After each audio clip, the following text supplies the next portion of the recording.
여러분 안녕하십니까? 헬로티비 뉴스 시작합니다. 첫 소식입니다. 정부가 1기 신도시 정비 마스터 플랜을 2024년 중 내놓겠다고 발표한 뒤 중동 신도시 등 1기 신도시 주민들의 실망감이 적지 않습니다. 재건축이 곧 가능할 것처럼 기대하게 만들었던 지난 대통령 선거와 지방선거 공약들 때문인데요. 재건축 가능 시기가 여전히 멀다는 판단에 아파트 리모델링 사업을 재개하는 모습도 보입니다. 이관성 기자가 보도합니다. 국토교통부는 지난 8일 1기 신도시 정비 관련 마스터 플랜 계획을 내놨습니다. 2024년까지 국토부가 1기 신도시 정비 기본 방침을 세우고 각 지자체가 동시에 정비 기본 계획을 수립해 시간을 단축하겠다는 것입니다. 국토부는 도시기능 성장 방안과 광역교통, 기반시설 설치 방안과 선도지구 지정 등 가이드라인을 만들기로 했습니다. 각 지자체는 토지 이용 계획과 기반시설 설치 계획, 정비 예정구역 지정과 용적률 건폐율 등 밀도 계획, 이주 대책 등을 마련합니다. 국토부는 1기 신도시 마스터 플랜 실행을 위해 내년 2월께 특별 법안도 발의하기로 했습니다.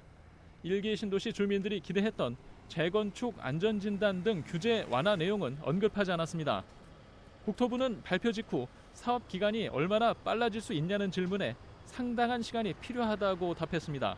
국토부가 하는 정비 기본 방침을 세우고 또 지자체가 하려면은 저희가 뭐 정확한 시간은 추정하기 어렵습니다만은 상당 기간이 소요될 거로 봅니다. 재건축 규제 완화 소식을 기대했던 주민들은 2, 3년을 또 기다려야 한다는 상황에 실망하는 모습입니다. 지난 봄 재건축 규제 완화 관련 대선과 지방선거 공약들 때문에 주춤했던 리모델링 사업 추진 단지들도 다시 속도를 붙이고 있습니다.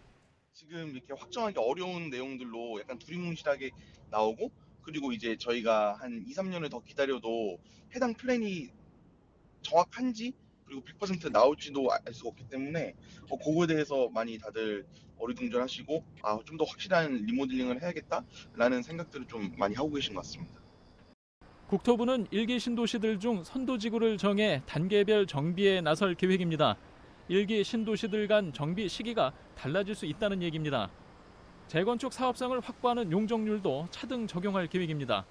한꺼번에 일률적으로 용적률을 높여준다 이런 것들이 아니라 이런 부분들을 저희가 인센티브를 주어가면서 또 여러 가지 미래형의 이런 혁신적인 기능 또는 서로 여러 커뮤니티 간의 공존 기능이 높아지면 이에 대해서 우선순위라든지 인센티브를 준다든지. 부동산 전문가들은 정부와 지자체가 함께 세운 1기 신도시 정비 마스터 플랜이 나와도 각종 변수 때문에 10년에서 20년까지의 시간이 필요할 수 있다고 보는 분위기입니다. 1기 신도시 주민들도 정부의 계획에 여전히 속도감을 느끼지 못하고 있습니다. 헬로티비 뉴스 이관서입니다. 다음 소식입니다. 부평 굴포 먹거리타운 중앙광장이 완공됐습니다. 굴포 먹거리타운 내 스마트 로봇 주차장은 막바지 공사에 접어들었는데요. 광장과 로봇 주차장은 굴포 먹거리타운의 활성화를 위한 사업으로 도시재생 뉴딜 사업 지속가능 부평 11번가의 한 부분입니다. 부평 11번가 사업이 하나둘 그 모습을 갖춰가고 있습니다. 이재필 기자가 취재했습니다. 부평 굴포 먹거리타운 중앙광장이 시민들에게 첫 선을 보였습니다. 주민들의 휴식 공간이자 지역 행사를 위한 문화공간으로 오는 10월 열릴 굴포 문화 누림토 공연과 굴포 먹거리타운 콘서트도 이곳 중앙광장에서 열립니다. 중앙광장 한켠에 마련된 스마트 로봇 주차 시스템은 현재 막바지 공사가 진행 중입니다. 차량 64대를 주차할 수 있는 규모로 국내 최초 로봇이 주차를 도와주는 스마트 로봇 주차 시스템을 갖추고 있습니다. 주차난을 겪던 굴포 먹거리타운 상권에게는 큰 힘이 될 것으로 예상됩니다. 이 사업이 완공돼서 참 기쁘다고 생각을 하고 그동안 주민 여러분들 공사 때문에 힘드셨을 텐데 참아주셔서 감사하고 앞으로 주민 여러분들이 이곳에서 휴식을 취하시고 또 문화공연도 누리셔서 이곳에 많은 분들이 또 찾아서 인근 상권도 좀 활성화됐으면 하는 기대를 가지고 있습니다. 굴포 먹거리타운 중앙광장은 도시재생 뉴딜, 부평 11번가 사업의 첫 완성작입니다. 굴포천 상류구간 복원과 혁신센터 건설 등 도시재생과 지역 상권 활성화를 목표로 모두 10개의 단위 사업이 지역 곳곳에서 한창 진행 중입니다. 부평 11번가의 최종 완공 예정일은 2024년. 사업의 성과들이 하나둘 시민들을 찾아가고 있습니다. 헬로티비 뉴스 이재필입니다. 네, 어제 오늘 일이 아닌 교육계의 현안, 과밀학급 문제. 교육당국의 대책에도 불구하고 여전히 심각한 상태입니다. 특히 인천의 경우에는 전년보다 오히려 늘어나서 대책 마련이 시급해 보이는데요. 관련 내용 취재기자 연결해서 들어보도록 하겠습니다. 송효창 기자와 연결되어 있습니다. 자, 먼저 인천 지역의 과밀학급 문제가 지금 어느 정도인가요? 네, 일단 지난해 인천 지역의 과밀학급이 전년도보다 오히려 늘어난 것으로 나타났습니다. 전체 학급에서 과밀학급이 차지하는 비율은 전국에서 네 번째로 높았는데요. 지난해 인천 지역의 과밀학급은 모두 2,783개입니다. 전년도인 2020년 2,752개보다 31개 늘었는데요. 과밀학급 기준은 학급당 학생 수가 28명 이상인 곳입니다. 인천은 지난해 초등학교의 과밀학급이 전년 대비 156곳 줄었습니다. 그러나 중학교와 고등학교의 경우에는 각각 124곳, 63곳씩 늘었는데요. 전국 17개 시도 가운데 과밀학급이 늘어난 곳은 인천과 경남, 울산, 부산 등 4곳뿐입니다. 나머지 시도는 모두 과밀학급이 줄었습니다. 지난해 기준 인천의 과밀학급이 전체 학급에서 차지하는 비율은 21.2%였는데요. 경기도와 제주, 충남에 이어 전국에서 네 번째로 높았습니다. 또 인천의 과밀학교 비율은 12.6%로 경기와 제주에 이어 전국에서 세 번째입니다. 네, 전국에서 상위권에 지금 있다는 건데 그러면 이렇게 과밀학급이 늘어나게 된 이유는 어디에 있는 건가요? 네, 일단 교육당국은 매번 과밀학급 해소를 약속을 했었습니다. 하지만 지난해에도 과밀학급 비율은 별 차이가 없었던 것으로 좀 보입니다. 몇 년째 반복되는 과밀학급 문제는 교육당국이 학령 인구 감소를 이유로 학교 설립에 소극적인 탓입니다. 교육부 중앙투자심사에서는 크게는 시도 단위로 묶인 단일 학군별로 학생 수요를 파악하기 때문에 각 시도 내 중소도시별 과밀학급 문제가 심각해도 학교 신설을 허용하지 않고 있기 때문입니다. 신도시는 젊은 층이 몰리는데도 학급당 학생 수 기준 28명으로 잡아서 조금만 변동이 생겨도 과밀학급이 생기기 쉬운 겁니다. 실제 전국에서 가장 과밀학급이 심각한 김포의 경우만 봐도 알 수 있습니다. 김포의 평균 학생 수는 27명 수준인데요. 하지만 한강 신도시 쪽은 35명에서 36명이나 되기 때문에 편차가 큰 편입니다.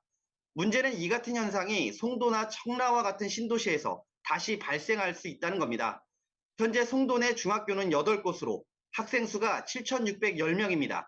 그런데 고교 5곳의 학생 수는 그 절반 수준인 3,798명에 불과합니다. 앞으로 송도의 중학생들이 고교로 진학하게 되면 과밀학급 문제뿐만 아니라 원하지 않는 통학거리의 학교까지 다녀야 하는 문제가 발생할 가능성이 높습니다. 특히 송도에서는 2015년 방문여고 이전과 인천 포스코고 개교 이후 현재까지 고교 건립과 이전은 전혀 이루어지지 않고 있는 상태입니다. 그동안 송도 인구는 8만 5천 명에서 19만 3천 명으로 증가했는데요. 향후 5년 이내 입주 계획 인구는 무려 6만 명에 달합니다. 인천시 교육청에서도 2025년이면 송도의 과밀학급 문제가 불거질 것으로 예측하고 있는데요. 그러나 시교육청이 송도에 건립을 추진 중인 학교 2곳이 같은 학교군의 여유교실이 많다는 이유로 교육부 중앙투자심사와 교육부 행정안전부 공동투자심사를 통과하지 못하고 있습니다. 이에 따라 건립 추진 중인 학교 2곳의 개교 역시 계속 미뤄지면서 과밀학급 문제 해결은 기약할 수 없는 상태입니다. 네, 그러면 이 과밀학급 문제 해결 방안은 없는 건가요? 네, 일단은 우선 학교 이전을 할 수 있는 방안들이 있는데요. 구도심이나 학령 인구가 줄어든 지역에서 이전해 오는 것입니다. 하지만 이 부분은 쉽지 않은 것으로 보입니다. 해당 지역에서의 반발은 물론 다양한 지역개발 계획 이슈 등으로 사실상 어렵다고 봐야 할 것 같습니다. 그렇다면 결국 학교를 신축하거나 교실을 늘려야 한다는 것인데요. 최근 도심 학교들이 추가로 좀 확보하기 위해서 증축을 해야 하는데 학기 중 공사나 모듈 교실 도입은 학부형들의 반발이 거센 상태입니다. 기존 교실을 바꿔 쓰더라도 교육부가 교원 정원과 예산을 늘려주지 않으면 소용이 없는 상태고요. 현재 교육당국은 학생 감소 비율대로 교사 정원도 줄이고 있고 예산도 감축하고 있습니다. 하지만 실제로는 학급 수는 줄지 않고 있고 과밀학급도 늘고 있는 상태입니다. 결국은 교육당국이 심각성을 인지하고 경제성보다는 교육적 관점에서의 특단의 대책 마련이 필요해 보입니다. 네, 알겠습니다. 인천의 과밀학급 문제 여기까지 듣겠습니다. 송일찬 기자였습니다.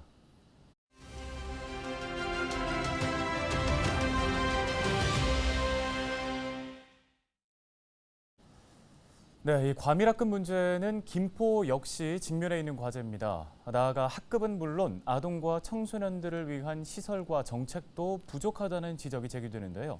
오강현 김포시의원 연결해서 관련 말씀 나눠보겠습니다. 의원님 안녕하십니까?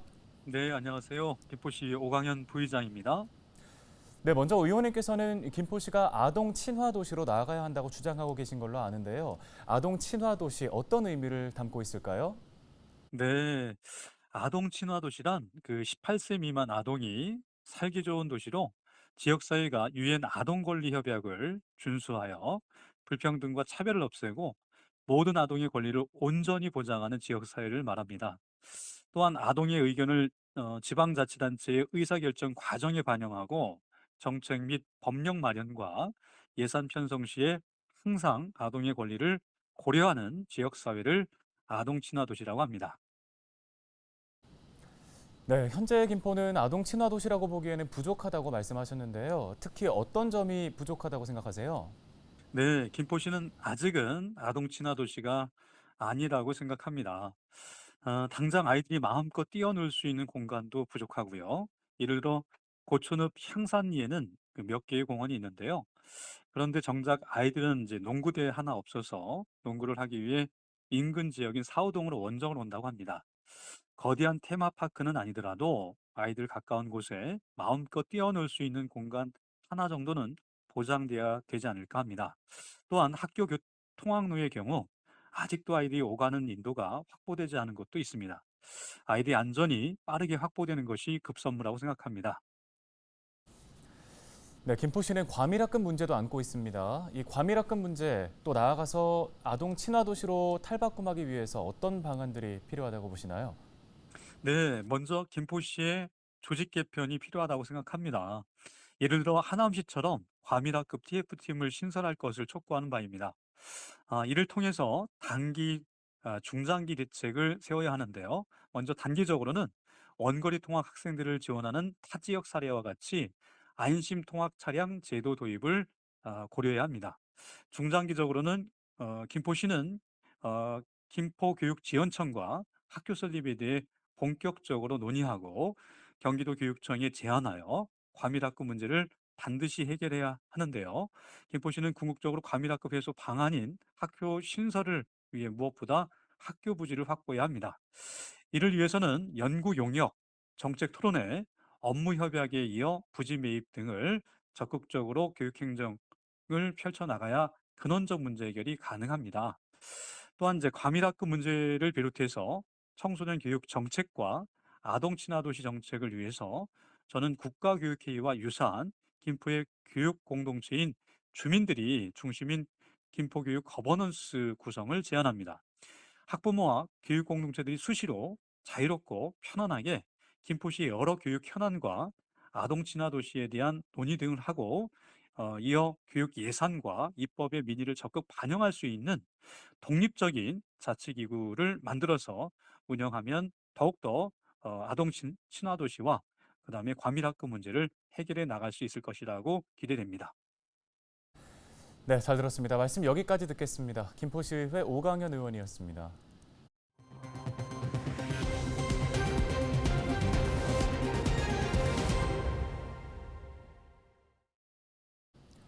부평구의회가 지난 5일부터 13일까지 2023년도 주요 업무계획 보고회를 진행했습니다.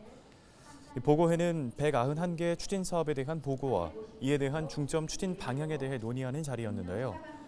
차준택 부평구청장은 미래로 도약하는 더 큰 부평 등 6대 핵심 정책에 대한 실효성 있는 계획 수립을 공직자들에게 요청했습니다.